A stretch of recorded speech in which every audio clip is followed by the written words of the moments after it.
Iya, jadi sebetulnya kalau di Indonesia ini sensus itu ada 3. Jadi ada Oh, sensus penduduk sensus penduduk. ketika tahun itu berakhiran 0 seperti kemarin 2020. Terus sensus pertanian Hmm, ketika tahun itu berakhiran angka 3 kayak sekarang nih 2023. 2023, Ya, makanya ada sensus pertanian. satu lagi sensus ekonomi Oh, ketika tahun berakhiran 6. Jadi ini pas kegiatan sensus pertanian 2023. wih, luar Iya, biasa. Ada sensus penduduk, sensus pertanian, dan juga sensus ekonomi. betul. Nah, kalau Ya. sensus pertanian itu terus yang disensus apanya, Bu?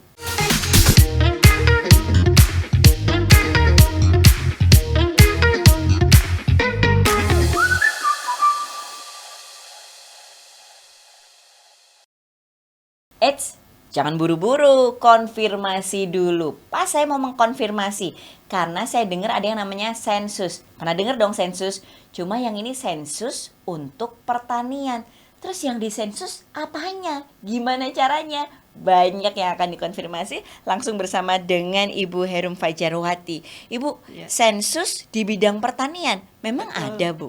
Oh, ada. Nah, ini sebenarnya yang seperti apa, Bu? Iya, jadi sebetulnya kalau di Indonesia ini sensus itu ada 3.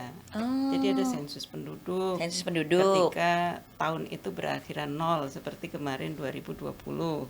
Terus sensus pertanian Hmm. ketika tahun itu berakhiran angka 3 kayak sekarang nih 2023. 2023, Ya, makanya ada sensus pertanian. satu lagi sensus ekonomi Oh, ketika tahun berakhiran 6. Jadi ini pas kegiatan sensus pertanian 2023. wih, luar Iya, biasa. Ada sensus penduduk, sensus pertanian, dan juga sensus ekonomi. betul. Nah, kalau Ya, sensus pertanian itu terus yang disensus apanya, Bu? ya kegiatannya. Jadi Eh, yang namanya pertanian itu kan sebetulnya kegiatan berusaha dalam sektor pertanian. hmm, Itu luas, Mbak. hmm, Jadi pertanian itu ada sektor tanaman pangan. Contohnya apa yang tanaman pangan tuh? Nanam padi, jagung tuh tanaman hmm, pangan, ya, ubi gitu. Terus ada subsektor hortikultura. Hortikultura itu yang sayur-sayuran, buah-buahan, tanaman hias, itu hmm, hortikultura. ya, ya, Ada perkebunan, hmm, kelapa misalnya, kelapa sawit itu, kakao itu masuk perkebunan. Kemudian ada kehutanan yang hasilnya kayu-kayuan, tanam jati, tanam sengon, ya, tanam gaharu, pokoknya yang hasilnya itu kayu itu perhutanan. perhutanan itu. Hmm, Termasuk kegiatan jasa pertanian. Jasa pertanian tuh misalnya menyewakan traktor, kan traktornya untuk ngolah lahan. Itu juga oh, bagian dari aktivitas yang mendukung sektor pertanian. Jadi kami sensus juga itu, Mbak.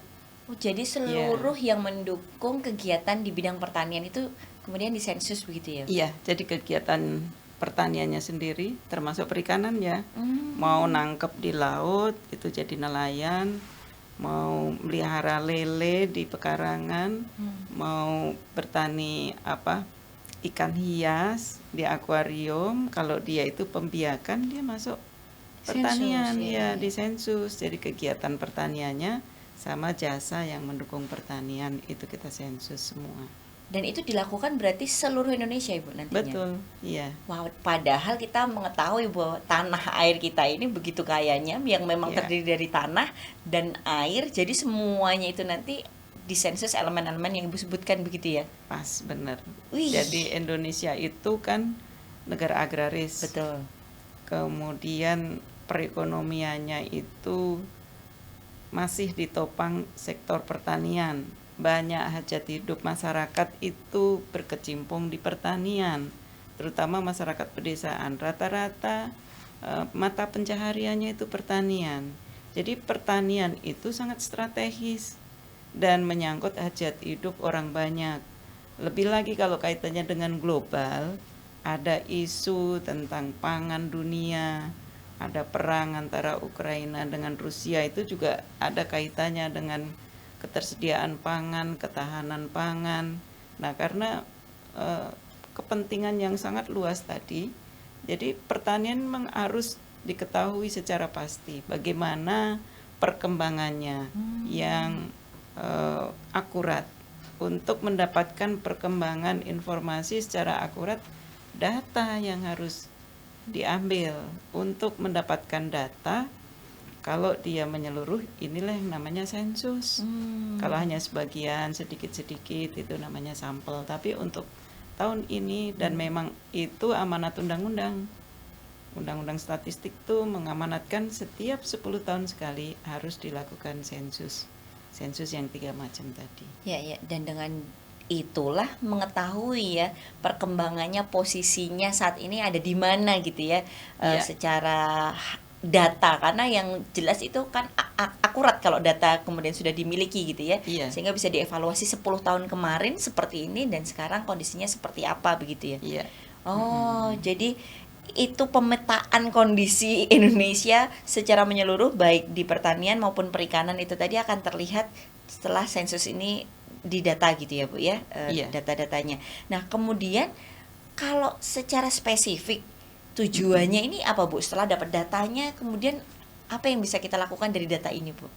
Jadi kalau tujuan utama ya memang data tadi, data secara lengkap tentang kondisi pertanian di Indonesia, di setiap provinsi, di setiap kabupaten kota, setiap kecamatan, secara lengkap. Petaninya berapa, penguasaan lahannya berapa, berapa sapi atau kambing atau apa ketika didata jumlahnya.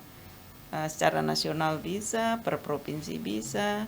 Begitu juga tadi usaha yang tanaman pangan. Petani yang mengusahakan padi itu sekarang berapa sih?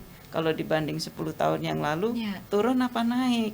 Padahal jumlah penduduk Indonesia ini semakin naik. Terus nah bertambah. itu kan kalau misalnya terjadi perhitungan-perhitungan nanti setelah pengolahan, oh berarti kita harus impor atau justru kita ekspor karena surplus.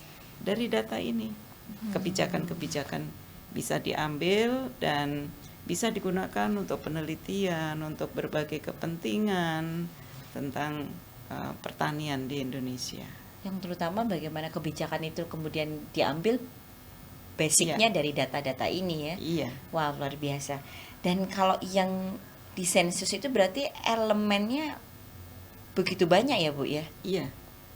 Jadi karena tadi semua yang berusaha di bidang pertanian bisa perusahaan sifatnya. Misalnya kan perusahaan tambak udang nih, atau perusahaan penggemukan sapi. Nah kalau perusahaan ini perusahaannya kita data. Kemudian yang perorangan nih, petani-petani di kampung itu kan usaha sendiri, perorangan, ini juga kita data.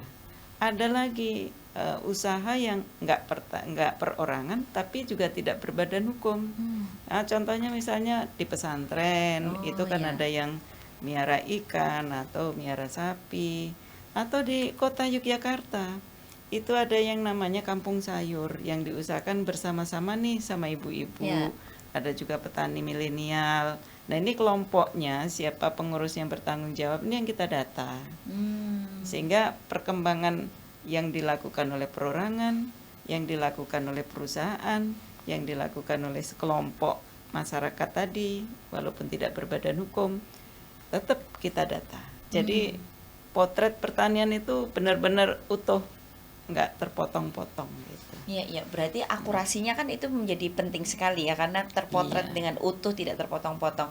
Nah kalau metodenya yang dipakai apakah kayak sensus penduduk dan juga sensus ekonomi? Kalau nggak salah saya pernah didatengin tuh benar-benar ke rumah, ditanyain gitu, di rumah punya apa aja dan ditanyain macam-macam. Nah kalau untuk sensus pertanian apakah metode yang sama atau bagaimana Bu? Ya kurang lebih hampir sama. Memang ada perbedaan ya, karena sekarang kan udah zaman canggih nih. Kalau dulu kan IT-nya itu belum begitu berkembang. Sekarang ini udah berkembang. Serba digital sekarang ya. Jadi ada wilayah-wilayah yang kita data dengan gadget itu. Seperti di perkotaan. Jadi perkotaan tuh udah nggak pakai kertas lagi kayak Mbak gitu.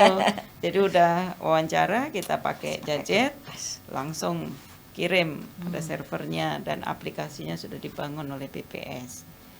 Tetapi kalau untuk di pedesaan kita masih menggunakan wawancara, terus kita catat gitu. Maklum yang di pedesaan ini kan Satu rumah itu usahanya bisa macam-macam.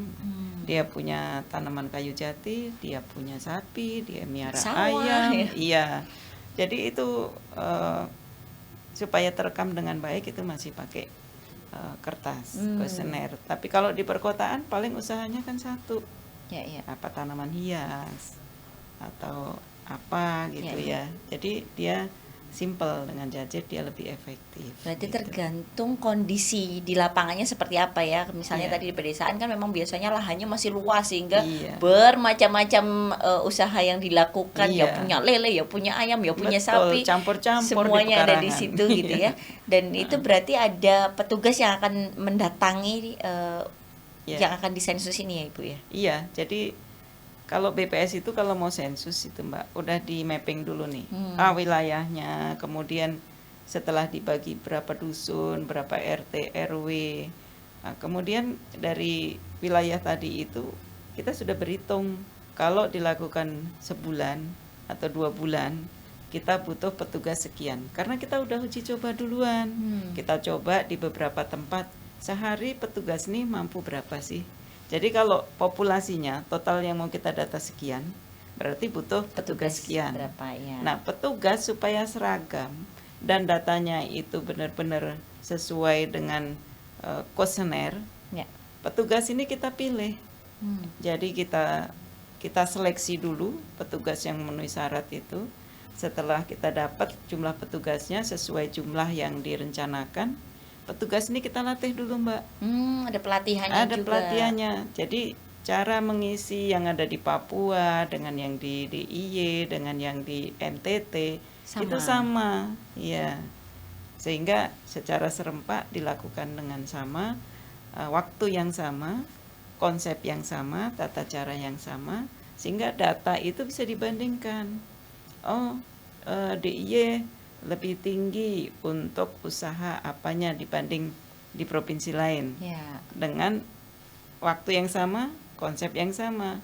Kalau berbeda tapi karena waktunya berbeda itu sulit untuk dibandingkan. Gitu. Ya. Dan ini sudah berjalan Ibu, sensus pertaniannya ini? Sudah berjalan ya? Iya, kita sudah mulai pendataannya itu per 1 Juni yang lalu. Jadi kalau untuk pedesaan itu kita jadwalkan selama 2 bulan. Dengan beban petugasnya ya tentu agak banyak ya karena 2 bulan. Kalau di perkotaan hanya 1 bulan. Karena perkotaan ini kan relatif potensi pertaniannya nggak setinggi di pedesaan, dan alhamdulillah untuk perkotaan itu sudah selesai 100%. Sekarang kita untuk pedesaan itu juga kalau di DIY ini alhamdulillah berjalan sesuai dengan yang diharapkan. Artinya secara progres kalau hari ini tanggal 10 itu harusnya capaiannya sudah di atas 60%, kita sudah di atas 60%. Jadi berjalan dengan baik ini ya sampai hari ini. Dan ini juga jadi informasi nih untuk teman-teman yang menyaksikan, mungkin kalau bapak ibunya gitu ya, keluarganya kemudian cerita didatangi, jangan takut, jangan khawatir, ini sedang ada sensus gitu ya. Tidak dimintain apa-apa sama sekali, itu baru didata aja ya. Jadi diceritakan apa adanya ya Bu ya, ini menjadi penting ya. Iya, karena gini, data yang baik itu adalah data yang apa adanya. Kalau data yang di blow up tuh nggak bagus, karena tidak mencerminkan kondisi yang sebenarnya. Jadi yang perlu didukung oleh seluruh masyarakat adalah ketika petugas kami datang ke rumah Bapak Ibu sekalian, tolong diterima. Kemudian ketika dia menjalankan tugas dengan mewawancara, tolong berikan jawabannya yang benar dengan jujur. Nah, itu pasti kita akan dapat data yang akurat, dan data itu kalau digunakan untuk kebijakan tentu juga untuk kesejahteraan masyarakat kembalinya seperti itu. Ujung-ujungnya nantinya tuh yang ngerasain kita juga gitu, yang sejahtera tuh masyarakat juga. Jadi jangan ragu-ragu, jangan khawatir, ceritain aja apa adanya, malah sekalian curhat boleh loh kayaknya. Tapi kalau tadi juga berbicara, kita sempat menyinggung sedikit mengenai ketahanan pangan gitu ya. Nah, data-data ini berarti kalau misalnya berkolaborasi dengan pihak lain, ini berarti mampu untuk menyokong ketahanan pangan dari Indonesia sendiri, karena ya seperti Bu tadi sampaikan ya, kemarin yang perang siapa gitu ternyata Ya. kok kita kebagian ngerasain gitu dampaknya ya. gitu, karena dari situ kita juga baru sadar segitu ketergantungan kita ya sama Iya. tepung waktu itu kan ya Bu ya, Iya. salah satunya. Nah ini dengan data ini apakah ketahanan pangan juga tentu saja ada kaitannya begitu ya Bu ya? Sangat berkaitan. Karena begini ya, secara global itu kan ada isu. Ya. Nah, ketika isu itu bagaimana dampaknya secara nasional? Itu kalau misalnya komoditas global, kayak gandum itu kan komoditas global karena tidak diproduksi oleh Indonesia. Betul. Kemudian untuk secara isu nasionalnya sendiri seperti apa? Misalnya ada perubahan iklim. Kemudian ada bencana-bencana yang terjadi di lahan-lahan pertanian. Kemudian alih fungsi lahan, yang dulu sawah udah menjadi pemukiman, menjadi pertokoan. Nah, kalau itu terus-menerus nggak ada data perkembangannya seperti apa, itu tadi sesungguhnya dengan penduduk yang nambah terus, kemudian lahan yang berkurang, ada perubahan cuaca, jadinya antara kebutuhan dengan jumlah penduduk atau jumlah produksi pertanian imbang nggak? Kalau nggak imbang kan ketahanan kita ada kurang keseimbangan. Nah itulah kadang-kadang makanya ketika terjadi sesuatu perubahan musim atau apa ada impor gitu ya. Karena itu untuk menjaga keseimbangan tadi. Karena kalau udah namanya bencana kelaparan itu akan berat jatuhnya itu. Dia akan merembet ke masalah sosial dan sebagainya. Alhamdulillah Indonesia kan nggak pernah. Nah, itu tadi kita memainkan data pertanian itu untuk berbagai kepentingan, tapi untuk mendapatkannya harus melalui sensus ini. Ya.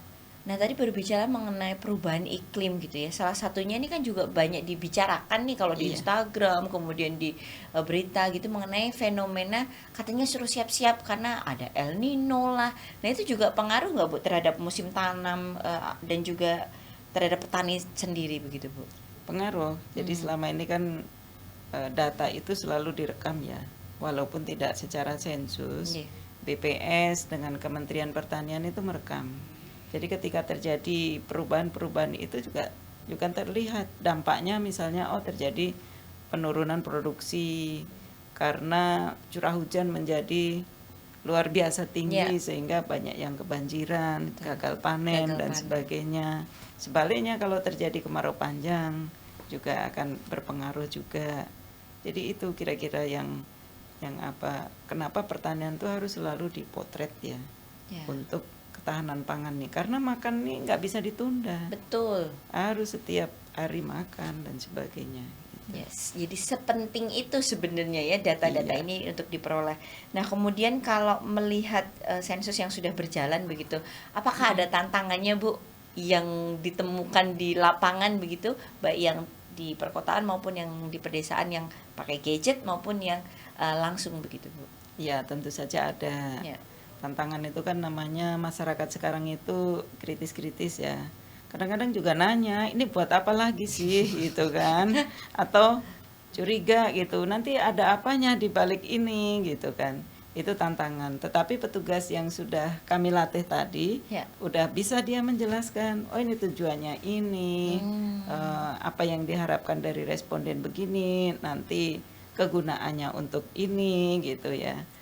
Di sisi lain itu semua aparat sampai tingkat RT itu selalu kita hubungi sehingga mengkondisikan warganya untuk menerima petugas sensus dan menjawab pertanyaan, sehingga ya berbagai tantangan seperti itu untuk DIY tidak menimbulkan pelaksanaan sensus ini menjadi terhambat. Ada juga 1-2 yang lagi bepergian. Sehingga kita nunggu dulu petugas kan besok lusa atau minggu lagi gitu ya datang lagi ke tempat itu. Tetapi secara prinsip tidak ada kendala yang membuat pelaksanaan ini menjadi terhambat. Ya artinya untuk daerah cuma Yogyakarta cukup kondusif ya Bu ini. Alhamdulillah. Sensusnya berjalan dengan baik. Nah kalau sampai saat ini apakah sudah ada gambaran gitu Bu hasilnya yang didapatkan dari sensus pertanian ini. Artinya misalnya diproyeksi dari 10 tahun yang lalu dengan hasil yang sekarang ini sudah ada terlihat nggak Bu kalau dari datanya? Kalau kasat mata tuh kadang-kadang dulu tuh di sana ya, kalau aku lewat nih wah kalau sama teman-teman Ya. itu tuh dulu sawah loh, sekarang jadi perumahan gitu. Kalau secara data bagaimana Bu? Kalau secara data kita memang belum bisa memberikan secara dini ya. Ya. Karena memang prosesnya itu nanti kita pastikan dulu Ya. data itu sudah benar, kemudian dilakukan pengolahan, baru nanti bisa kita bandingkan dengan 10 tahun yang lalu misalnya kan. Atau kita bandingkan dengan dinas OPD gitu ya yang menangani pendataan juga di sektornya masing-masing. Itu sebagai referensi. Sebagai referensi apakah ada yang nggak kira-kira yang terlewat misalnya. Tapi kalau secara secara wilayah BPS itu kan punya sketsa peta. Jadi semua wilayah itu sudah di sketsa peta habis. Habis, nggak ada wilayah yang tersisa. Kalau tersisa terus nanti nggak kejamah petugas, dia tertinggal. Itu udah kita desain seperti itu. Insya Allah semuanya akan terdata dan secara utuh wilayah DIY itu nanti ada hasil pertaniannya. Ya. Kalau begitu, kalau yang menunggu-nunggu begitu kayak saya nih nunggu-nunggu nih akhirnya penasaran, hasil itu akan dipublikasikan juga. Iya. Kapan Ibu nanti itu publikasinya kurang lebihnya? Iya, jadi memang BPS itu sudah punya perhitungan. Nanti setelah selesai pendataannya akhir Juli, Ya. kemudian itu nanti ada entry-nya sekian bulan, kemudian nanti ada proses finishing-nya itu untuk melihat adakah yang perlu dikonfirmasi kembali dan sebagainya, baru insya Allah ya tahun depan nanti hasilnya kita bisa rilis gitu. Semua masyarakat nanti bisa langsung ambil saja dari webnya BPS, karena kalau udah rilis itu udah terpublish, siapapun boleh untuk mengambil datanya. Ya, ya. Ini luar biasa loh. Jadi kita pun masyarakat sekarang tuh juga bisa untuk melihat langsung hasilnya setelah nanti resmi dirilis. Tentu saja kan tidak sederhana ya, se-Indonesia semuanya melalui proses yang cukup rumit gitu ya. Tapi tahun depan kita mungkin akan bisa menyaksikan, sehingga juga itu adalah data di mana kita juga sebagai masyarakat bisa punya pijakan gitu ya, nggak sederhana lagi nih masalah pertanian, ketahanan pangan dan hal-hal yang lain yang bisa masyarakat sendiri tuh kemudian punya sikap apa begitu ya, misalnya ya dengan sekedar ya kalau punya lahan gitu ya, ngomongin ketahanan pangan ya nanam-nanam lah untuk bisa dinikmati sendiri, itu kan hal-hal yang sangat sederhana begitu ya Bu ya. Nah kalau ini Bu, harapannya ke depan tentu saja dengan proses sensus ini, dan apa sih masyarakat yang bisa dukung, yang masyarakat bisa bantu untuk BPS begitu Bu? Ya, kalau untuk masyarakat ini yang terpenting adalah ketika didata oleh BPS itu memberikan jawaban yang benar. Kalau dari sisi pemerintah dengan data yang sangat lengkap, kemudian datanya akurat, itu untuk berbagai program tentu akan lebih tepat sasaran. Dan karena data ini menyeluruh, dari data itu juga nanti akan terlihat apa sih hal-hal yang perlu diambil oleh pemerintah. Untuk DIY mungkin berbeda kebijakannya dengan di Kalimantan, karena memang berbeda penguasaan lahannya maupun jenis usaha yang dilakukan. Intinya akan kembali lagi data sensus pertanian ini bagaimana untuk mewujudkan kedaulatan pangan dan kesejahteraan petani. Itu jargon pemerintah dalam sensus pertanian itu menuju ke sana. Jadi hari gini ya kita harus dukung. Kalau tidak nanti nasib petani kita karena datanya nggak akurat menjadi tidak sesuai yang kita harapkan. Gitu. Jadi sekali lagi, kalau ada petugas dari BPS sensus pertanian diterima dengan baik, ngobrol dengan nyaman, ceritalah apa adanya, itu ya Bu ya. Jujur aja semuanya diceritakan, karena dari situ ternyata nanti ada kebijakan yang tepat sasaran, dan ujung-ujungnya kita sendiri yang menikmati, terutama para petani. Tujuannya adalah bagaimana petani juga sejahtera begitu. Aduh, ini kalau pengen ngobrol pasti panjang banget ya. Tapi waktu kita terbatas. Terima kasih Iya. Ibu Herum untuk waktunya. Terima kasih untuk Sama-sama. pencerahannya. Sekarang Iya. udah nggak khawatir lagi, udah nggak takut lagi kalau ada petugas datang dijawab, bahkan dibikinin teh, ngobrol bareng. Nah, itu paling nyaman. Terima kasih Iya. sudah menyaksikan konfirmasi hari ini. Jangan lupa, jangan buru-buru, konfirmasi dulu. Sampai jumpa.